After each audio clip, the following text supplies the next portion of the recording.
Ok, bom dia, tarde, noite, madrugada. Olá aluno, olá aluna.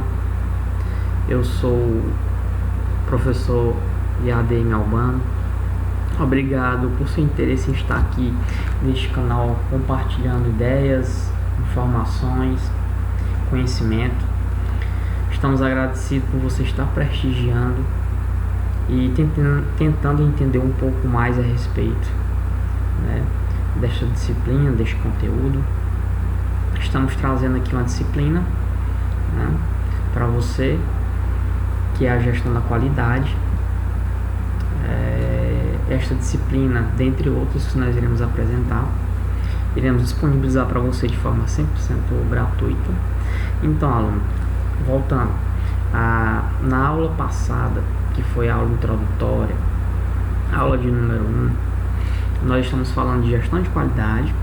A nossa aula passada foi a introdução à gestão da qualidade. Então, aquela aula, nós demos início à compreensão do que viria a ser a gestão da qualidade.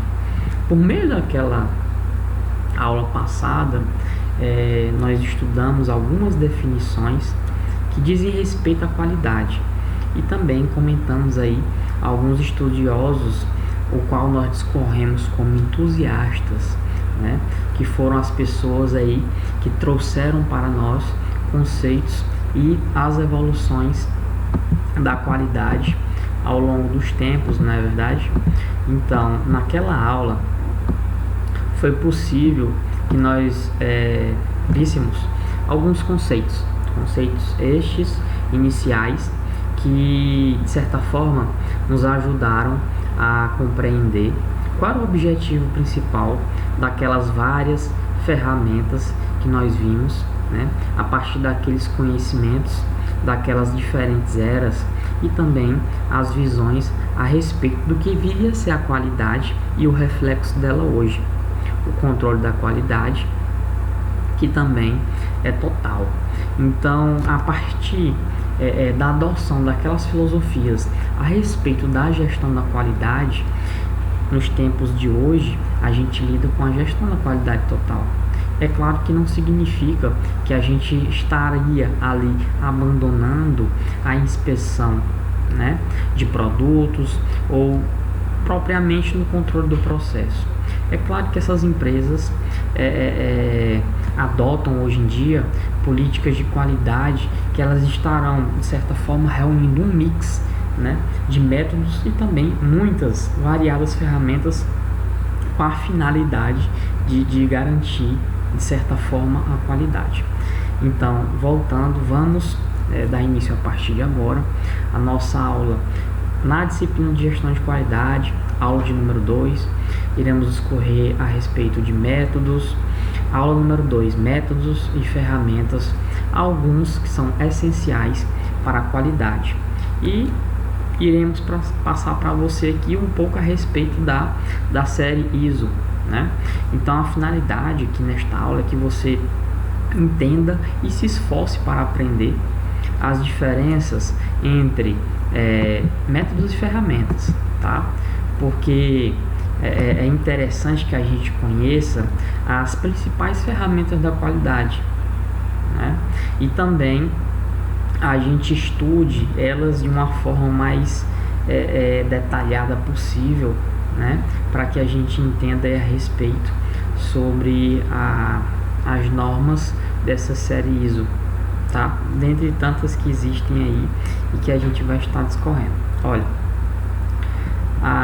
quando a gente vai implantar, quando a gente vai trabalhar com gestão da qualidade dentro de uma organização, dentro de uma empresa, isso aí vai além, né? Perpassa a questão da adoção de ferramentas e, é claro, que seus métodos específicos.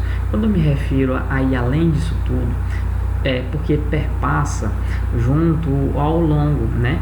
Vai além, né? Se movimenta repentinamente. É uma ideia de movimentação, né? De proterir, de postergar, de através de algo que vai ao longo daquilo. Então a gente já ouviu falar de instrumentos que eles são descritos em sumários, que a gente não conhece assim detalhadamente alguns significados, né, com relação à cultura da qualidade.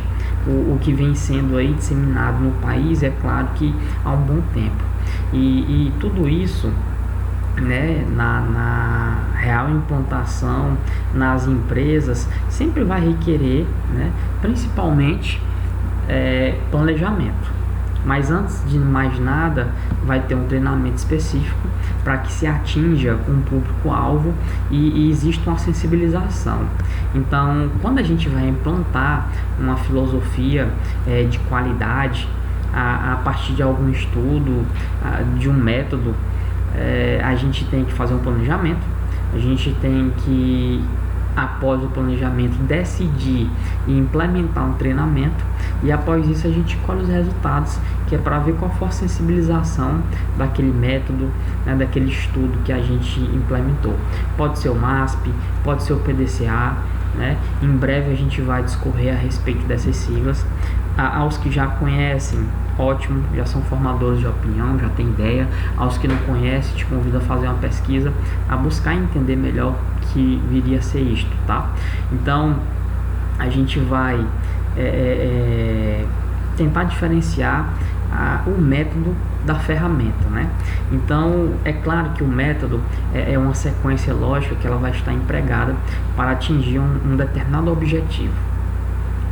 O que se quer ali realizar, enquanto que ferramenta são os recursos que a gente utiliza no método. Método, ferramenta, tem essa distinção. Olha, como é que nós podemos exemplificar de uma forma simplificada para você? Você imagine a construção de um teto.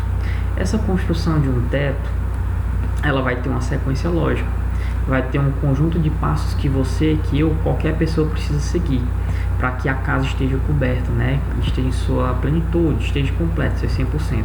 Então eu tenho que determinar o local, eu tenho que fazer o pedido da madeira, né? Eu tenho que ver o que eu vou precisar de madeira, de caibro, de meia linha, me ajudem, o que precisa para construir um teto? Caibro, meia linha, as telhas, né? Eu vou ter que passar os caibros, depois passar o fio da energia. Então eu preciso de uma sequência lógica, eu tenho que fazer um alinhamento, eu tenho que manter a minha cabeça no lugar para que eu consiga fazer tudo da forma adequada, né? Depois passo o forro, tem tanta coisa. Então entenda que é isso. Então as ferramentas, elas complementam essas técnicas que são desenvolvidas por colaboradores, ou seja, um treinamento específico ou às vezes por experiência própria que a pessoa tem ao longo da vida. Então, de certa forma, também tem a questão dos instrumentos de trabalho que a pessoa precisa, né? Ela tem que ter, além da sequência lógica, além de ter o entendimento, ela tem que ficar suspenso para não cair do teto, ela tem que ter um serrote, ela tem que subir com cordas a madeira, tem que ser feito ali a grampeação dos fios, depois se cobre, o teto, alinha ele todinho, faz as medidas, lixa a madeira, bate o prego, né? Precisa de auxílio de pessoas, depois põe o forro e pronto, tá ali o teto bonito, né? E aí a pessoa vai ver os outros detalhes que precisa aí, que se a gente for entrar em detalhe é muita coisa. Então o que acontece? Vai ter uma diferença que a gente relaciona à gestão da qualidade, porque quando a gente vai trabalhar com método e com as ferramentas de gestão, como o próprio nome já diz, né? Eu não vou ali utilizar de certa forma em algum momento, não são ali instrumentos palpáveis, né, físicos, vai ser basicamente técnicas gerenciais para a organização de um trabalho, né, com todas as pessoas envolvidas. Olha só, e diante de tudo isso, com essas ferramentas de gestão da qualidade que a gente ouve falar, que a gente tem a intenção de conhecer, se destacam as essenciais, né? A gente tem o diagrama de Pareto, a gente tem o diagrama de causa e efeito, tem os histogramas, tem as folhas de verificação, tem as cartas de controle, os gráficos de dispersão e os fluxogramas. Agora, a gente não pode pensar que o conjunto de ferramentas ele se esgota, né? Porque eu acabei de elencar 7 para você, mas ao longo de um estudo aprofundado que você venha fazer, você vai encontrar tantas outras ferramentas de qualidade. Eu só vou exemplificar para você 7, acho que eu contei 7, são 7 ferramentas da qualidade.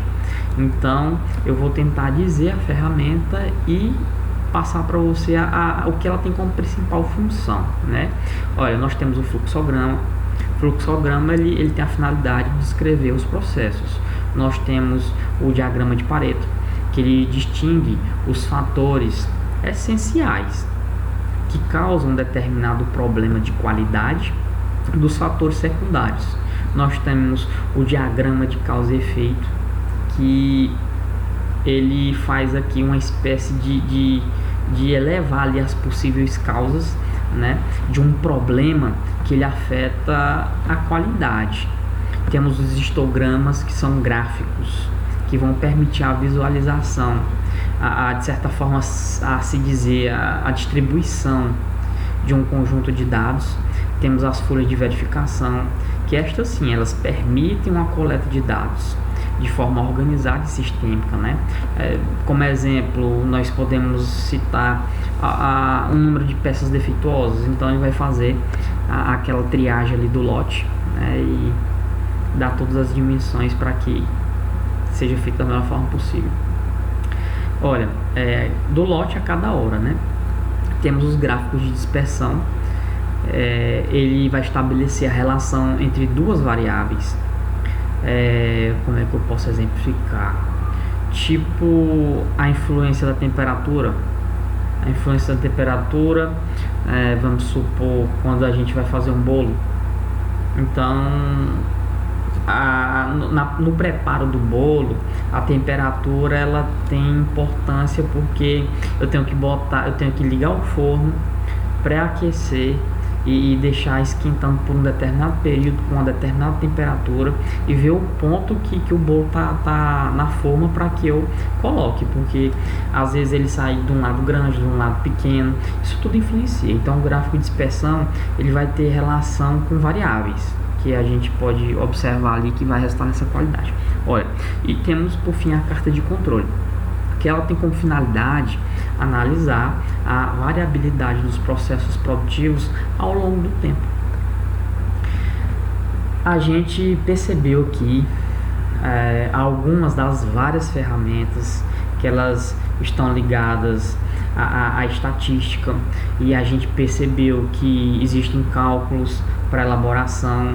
Olha, se eu for relatar para você o diagrama de Pareto, histograma, gráfico de dispersão e as cartas de controle, tudo aí tem a ver com a questão de estatística, né? E elas exigem um cálculo prévio para que elas dêem um resultado final.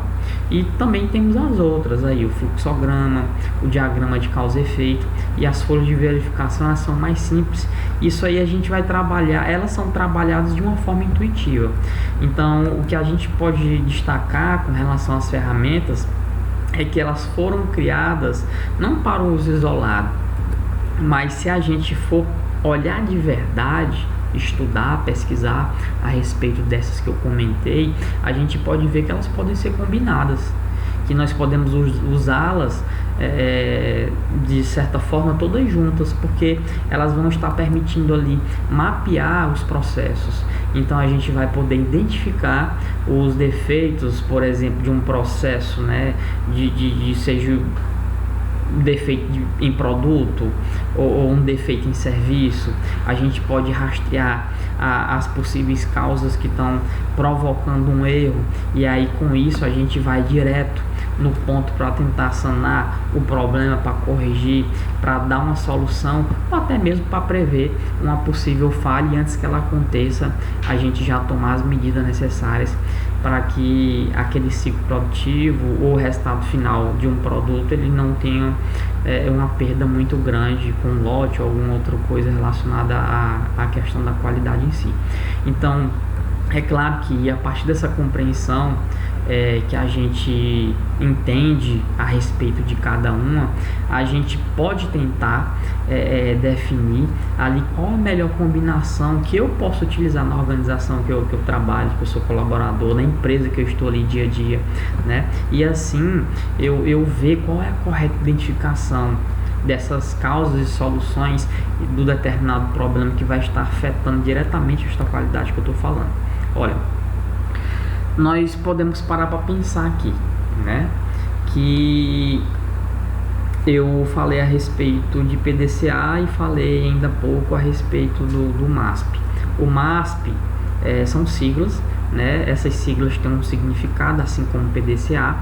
O MASP é o método de análise e solução de problemas. O PDCA são siglas aí de um ciclo, que o P é o Plan, Do, Check e o ACT, né? Então, nesse momento, a gente vai olhar um pouco a respeito disto e tentar compreender um pouco esses métodos aí, para que a gente perceba em que momento eles podem ser utilizados, né? Então, para a pesquisa que eu pedi que você fizesse lá no começo, você já pode confirmar. Pesquisou? Eu não sei se essa sigla é isso que o professor falou. Agora eu confirmei para você.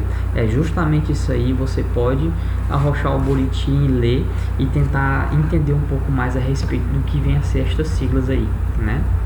O MASP e o PDCA. Então, voltando, vamos falar agora a respeito sobre as normas ISO.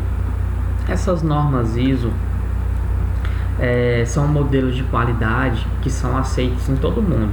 Como exemplo, eu posso relatar para você a ISO 9001, porque ela é de grande importância, né? Ela traz aí vários conjuntos de normas e explica tudo que compõe nela.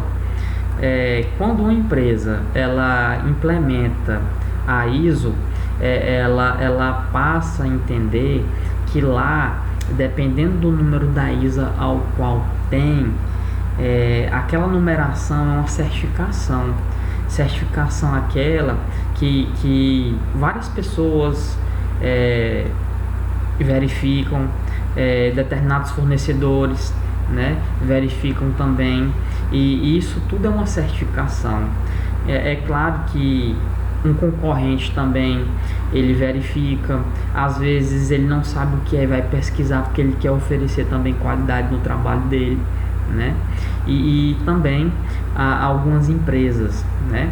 E de certa forma, quem não tem vai agilizar o processo para ter essa certificação ISO 9001, que ela desrespeita ali que aquele estabelecimento o qual eu trabalho, ou que eu sou proprietário, ele tem essa certificação. Não é uma certificação simples que eu bato na porta ali e peço para imprimir e coloco no meu estabelecimento, mas é uma certificação que, para você ter ela, né, para você adentrar no processo de pedido e ter ela na sua organização, na sua empresa, você tem que atender vários pré-requisitos a respeito da qualidade. Então, a gente viu um pouco na aula passada alguns comentários a respeito de ISO, né? ISO nada mais é que uma norma técnica e ela está ali representando a organização e tem por objetivo a apresentar uma certa padronização de alguns procedimentos. Então, quando eu me refiro à questão de padronizar, né, significa haver uma forma que ela é pré-estabelecida de realizar determinada tarefa. Então, executar as tarefas dentro de padrões permite, é claro, que a menor variação daqueles processos. Havendo isso, vai haver um maior controle do padrão de qualidade ali no resultado final. Agora, lembra ali do exemplo que foi dado no início, que nós falamos a respeito da construção de um teto? Agora imagine bem aí que você construa um teto de uma forma diferente. Eu tentei montar aqui uma sequência lógica de como é que poderia ser construído o teto, e após tivesse construído, o que viria na qualidade desse teto como próximo passo para que eu concluísse, né? Chegasse a 100%. Então, eu dei minha opinião, a sua opinião ela é respeitada. Você vai falar uma forma diferente, vai concordar com alguns termos que eu utilizei e vai enxergar outros além do que eu falei, né? Porque para tudo isso aí acontecer, tem que ter um objetivo, né? Um objetivo adequado, uma sequência lógica, alguma coisa óbvia, né? E existem vários tipos de formas que se tem de construir um teto. Então a gente respeita a opinião, existem percepções distintas e muitas das vezes quem está prestando o serviço tem que ouvir bastante do cliente, né? E o cliente tem que ficar satisfeito com a qualidade daquele serviço que foi prestado. Então, quando eu falo a respeito do pacote de normas,